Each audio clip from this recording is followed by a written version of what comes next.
सनातन शास्त्रों के अनुसार हरियाली तीज के दिन शिव पार्वती माता की तपस्या से प्रसन्न होकर उन्हें जीवन संगिनी बनाने का वरदान दिया। इसलिए इस दिन अविवाहित लड़कियां जल्द शादी के लिए व्रत और कथा का पाठ करती हैं। ऐसा करने से जल्द विवाह होता है और सुहागिन महिलाओं को वैवाहिक जीवन खुशहाल होता है।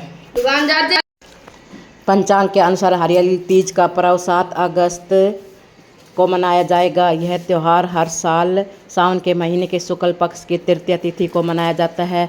इस खास विधि पर भगवान शिव और माता पार्वती की विशेष पूजा अर्चना की जाती है। साथ ही सुख और सौभाग्य की प्राप्ति के लिए व्रत किया जाता है। धार्मिक मान्यता है कि व्रत के दौरान कथा का पाठ न करने से साधक शुभ फल की प्राप्ति से वंचित रहता है, इसीलिए सच्चे मन से कथा का पाठ करना चाहिए। आइए पढ़ते हैं हरियाली तीज की व्रत कथा। पौराणिक कथा के अनुसार माता पार्वती ने कम उम्र में ही भगवान शिव को पति के रूप में पाने के लिए कामना कर ली थी। इसके बाद जब वह विवाह योग्य हुई तो पिता हिमालय शादी के लिए योग्य वर देखने लगे। एक दिन नारद मुनि पर्वत राज्य हिमालय के पास आए और उनकी बात को सुनकर योग्य वर के भगवान विष्णु का नाम सजाया। हिमालय राज को भी श्री हरि दामाद के रूप में पसंद आए और उन्होंने अपनी रजामंदी दे दी। लेकिन इस बात को सुनकर माता पार्वती चिंतित हुई, क्योंकि उन्हें पति के रूप में शिव जी को पाना था।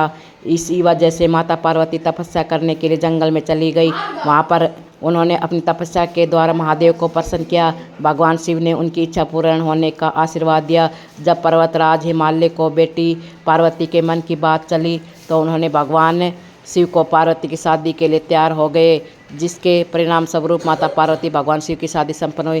तभी से हर साल सावन के महीने में शुक्ल पक्ष की तृतीया तिथि को हरियाली तीज के पर्व को मनाने की शुरुआत हुई। हरियाली तीज के व्रत करने से कंवारी कन्याओं को सुंदर पति मिलता है, जैसे भोलेनाथ की तरह। ठीक वैसे ही अगर सुहागिनें इस व्रत को करे महादेव पार्वती की तरह उनका जोड़ा बना रहता है और जीवन से कष्ट कलेश भी दूर हो जाते हैं। इसीलिए जिन्होंने इस व्रत को किया है, चाहे वो लड़की हो या महिलाएं, वे इस कथा को ज़रूर सुने। अगर इस कथा को नहीं सुना जाएगा तो इस व्रत को अधूरा माना जाएगा।